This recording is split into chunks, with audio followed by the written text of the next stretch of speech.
Hello friends, welcome to my channel Fresh Start, a platform to connect and support. I'm here with my part 4 of videos on top 1000 general science MCQs which are asked in different competitive examinations. Hope you guys watched my earlier videos of the series. If not, then please do watch as it will help you in your coming examinations. Start with the first question of this video. Rod-shaped bacteria is called, and the answer will be bacillus. Okay, rod shape bacteria को हम bacillus कहते हैं. Spirillum किसे कहते हैं? जो spiral shaped bacteria होते हैं. कोकस जो स्फेरिकल या ओवल शेप्ड के बैक्टीरिया होते हैं. कोमा जो कॉमा शेप्ड के बैक्टीरिया होते हैं. ठीक है, तो आंसर हमारा बैसिलस हो जाएगा यहाँ पे. Next, all the progeny obtained from a single plant by vegetative propagation are called. Answer is clones.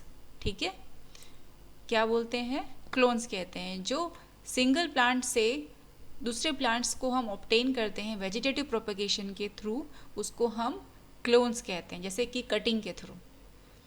Next, an ice block with a piece of lead embedded in it floats in water. If ice melts the water level क्या होगा? अगर एक ice का block है जिसमें lead जो है वो उसके अंदर है, ठीक है, और ये आइस का ब्लॉक वाटर पे फ्लोट कर रहा है, ठीक है, तो अगर उसका आइस मेल्ट कर जाएगा तो वाटर के लेवल पे क्या फ़र्क पड़ेगा? तो इसका आंसर क्या होगा? Remains same. ठीक है, कैसे? क्योंकि अगर आइस सिंपली अगर हम सिंगल एक आइस को लें जिसमें कोई लेड नहीं है, ठीक है, तो अगर आइस भी अगर फ्लोट कर रहा हो पानी पे, तो वो मेल्ट होने के बाद क्या होता है?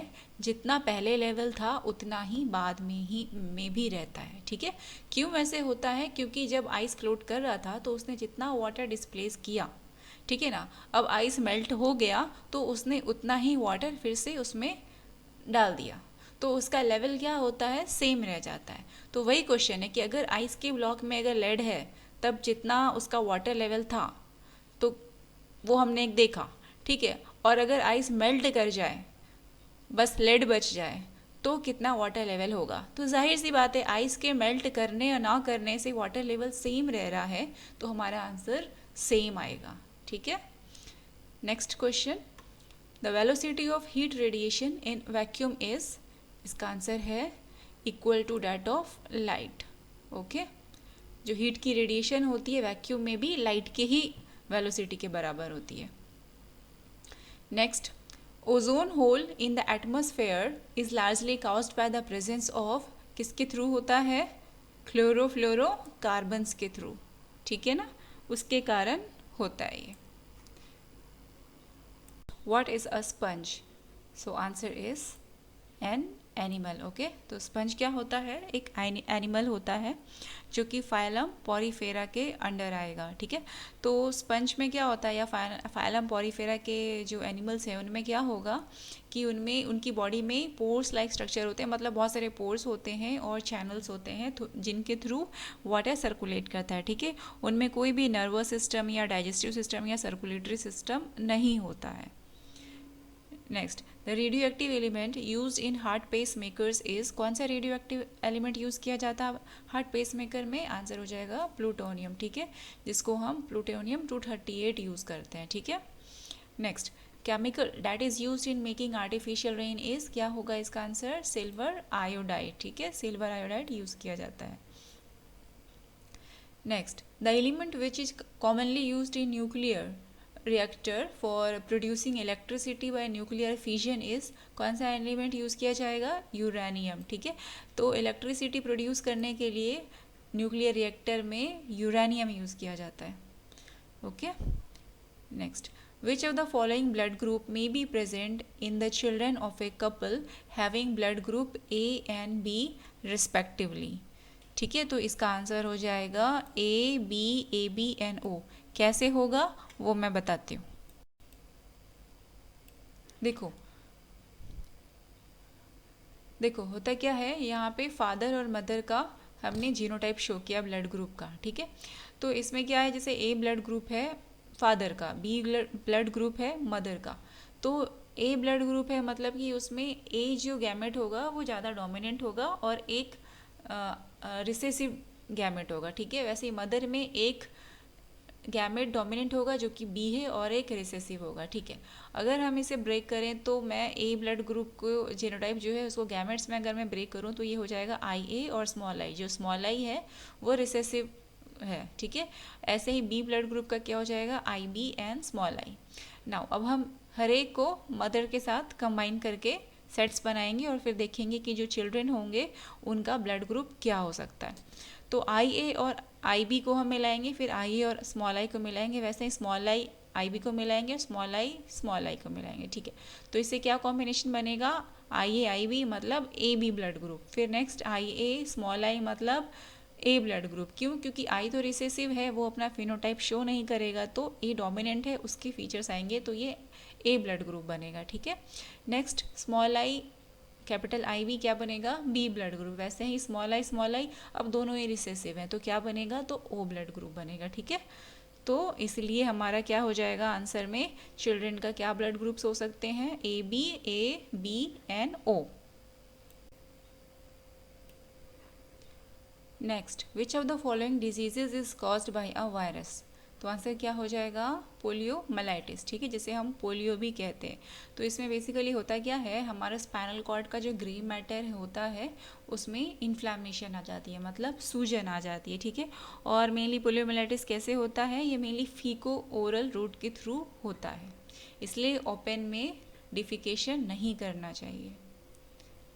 Next, which of the following is known as vitamin B1। क्या होगा आंसर, थायमीन, जो कि एक वाटर सॉल्युबल विटामिन है। Next, which of the following is true, DNA, इसका आंसर क्या हो जाएगा, DNA is a genetic material in most of the organism, ठीक है। नेक्स्ट, पैथोजेनिक बैक्टीरिया सिक्रीट्स, क्या सिक्रीट करता है पैथोजेनिक बैक्टीरिया, डिजीज, पैथोजेनिक मतलब डिजीज कॉजिंग, तो डिजीज कॉजिंग बैक्टीरिया क्या सिक्रीट करेगा, वो एंटीजन सिक्रीट करता है, ठीक है, जिसके अगेंस्ट में हमारी बॉडीज हमारा ब्लड जो है एंटीबॉडी बनाता है, तो वो सिक्रीट करता है एंटीजेंस, हमारी बॉडी इन रिस्पॉन्स में एंटीबॉडीज बनाती है। Next, table salt get moist during rainy season because, क्यों रेनी सीजन में अगर आप खुला छोड़ दो नमक को, टेबल सॉल्ट को, तो वो मॉइस्ट हो जाता है, थोड़ा चिपकने लगता है।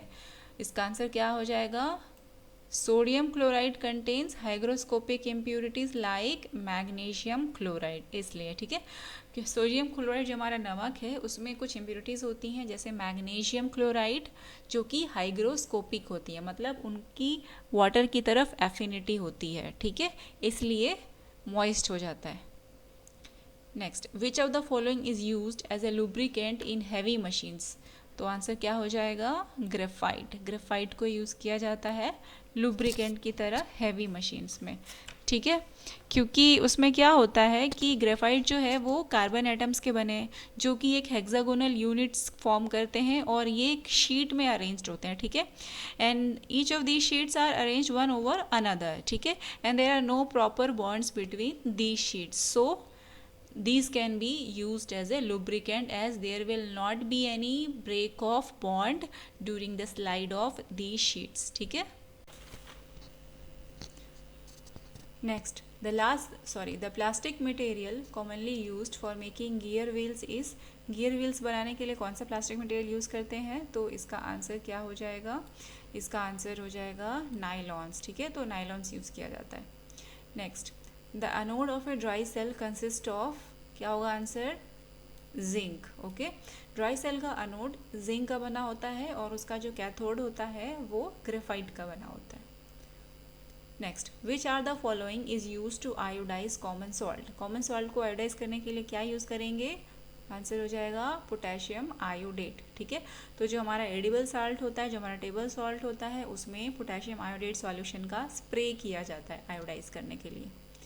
Next, ultraviolet radiation of the sun don't reach the earth because earth atmosphere is surrounded by, क्यों नहीं रीच कर पाता है, क्योंकि वो सराउंडेड होता है ओजोन से, ठीक है, आंसर इसका ओजोन हो जाएगा।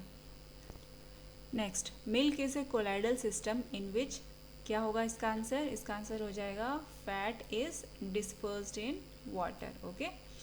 तो बेसिकली होता क्या है कि कोलॉइड क्या है, is a substance which is microscopically dispersed evenly throughout another substance, ठीक है। तो इसमें क्या है कि फैट जो है वो वाटर में डिस्पर्स्ड है इवनली, ठीक है, आप सेपरेट नहीं कर सकते हो। तो इसमें मिल्क में हमारा कोलाइड क्या बना रहा है, फैट बना रहा है वाटर के अंदर, ठीक है। Next, curie is a unit of, क्या होगा आंसर, रेडियो एक्टिविटी, ठीक है। Next, the enzyme that converts glucose to ethyl alcohol is, कौन सा एंजाइम होगा, इसका आंसर हो जाएगा अपना जाइमेज। इसमें क्या होता है कि जो ग्लूकोज है उसको फर्मेंट किया जाता है, ठीक है। यीस्ट, कुछ यीस्ट डाले जाते हैं, ऐसे यीस्ट डाले जाते हैं जिनमें जाइमेज एंजाइम होता है, क्योंकि ग्लूकोज को इथाइल अल्कोहल में कन्वर्ट करने के लिए जाइमेज चाहिए। जाइमेज के फर्मेंटेशन के थ्रू इथाइल अल्कोहल में कन्वर्ट होता है, ठीक है। और इथाइल अल्कोहल को हम इथेनॉल भी कहते हैं। Next, silk fibre chemically is, क्या होता है सिल्क फाइबर, तो सिल्क फाइबर एक प्रोटीन होता है, ठीक है। Next, which of the following food items is rich in iron, कौन सा हो जाएगा इनमें से होगा एप्पल, ठीक है। जब आप एप्पल कट करते हो तो आप देखते होगे वो थोड़ी देर में ब्राउन हो जाता है, क्यों, क्योंकि उसमें आयरन होता है जो ऑक्सीडाइज होने लगता है। Next, who discovered cholera germs, cholera germs को किसने डिस्कवर किया था, तो इसका आंसर हो जाएगा रॉबर्ट कोच, ठीक है, रॉबर्ट कोच ने डिस्कवर किया था। कोलेरा जर्म्स को हम विब्रियो कोलेरे बैसिलस भी कहते हैं, ठीक है। तो ये बेसिकली क्या करता है, ये वाटर के थ्रू स्प्रेड होता है और ये severe diarrhoea and dehydration cause करता है, ठीक है। Okay, next, who developed hydrogen bomb, okay, hydrogen bomb किसने डेवलप किया था, तो इसका आंसर क्या हो जाएगा, एडवर्ड टेलर, ठीक है, आप याद रखना Edward Teller. Next, which of the following is used in oven, simple है, सबको पता होगा, माइक्रोवेव को यूज़ किया जाता है ओवन में, ठीक है। Next, when heated from 0 degree Celsius to 10 degree Celsius volume of given mass of water will, क्या होगा, ठीक है। सबसे पहले हमें ये फैक्ट याद रखना चाहिए कि वाटर जो होता है उसका 4 डिग्री सेल्सियस टेम्परेचर पर मैक्सिमम डेंसिटी होता है, ठीक है। तो अगर वाटर है और अगर हम उसको हीट करना शुरू करते हैं 0 डिग्री सेल्सियस से, ठीक है, तो 0 डिग्री सेल्सियस से 4 डिग्री सेल्सियस में आते हुए उसमें स्पेसिफिक हीट क्या होगा, जैसे जैसे वो 4 डिग्री सेल्सियस की तरफ मूव करेगा डिक्रीज़ करने लगेगा स्पेसिफिक हीट, ठीक है। तो स्पेसिफिक हीट की डिक्रीज़ करने के कारण इसकी डेंसिटी इंक्रीज़ करेगी और उसके कारण जो वॉल्यूम है वो डिक्रीज़ होने लगता है। लेकिन 4 डिग्री सेल्सियस के बाद में जैसे जैसे टेम्परेचर बढ़ेगा स्पेसिफिक हीट इंक्रीज़ करेगा, ठीक है, और डेंसिटी डिक्रीज़ होने लगती है, इसलिए वॉल्यूम जो होगा वो इंक्रीज़ करने लगेगा, ठीक है। तो हमारा आंसर क्या हो जाएगा इनमें से, कि पहले डिक्रीज़ करेगा एंड देन विल इंक्रीज़, ठीक है। And the last question, Sweetex used by the diabetic patient has energy content of, कितना होता है एनर्जी कंटेंट, 0 कैलोरीज होता है, ठीक है। तो ये आप याद रखिएगा। Okay guys, thank you for watching this video, hope you enjoyed and please don't forget to like, share and subscribe. Thank you.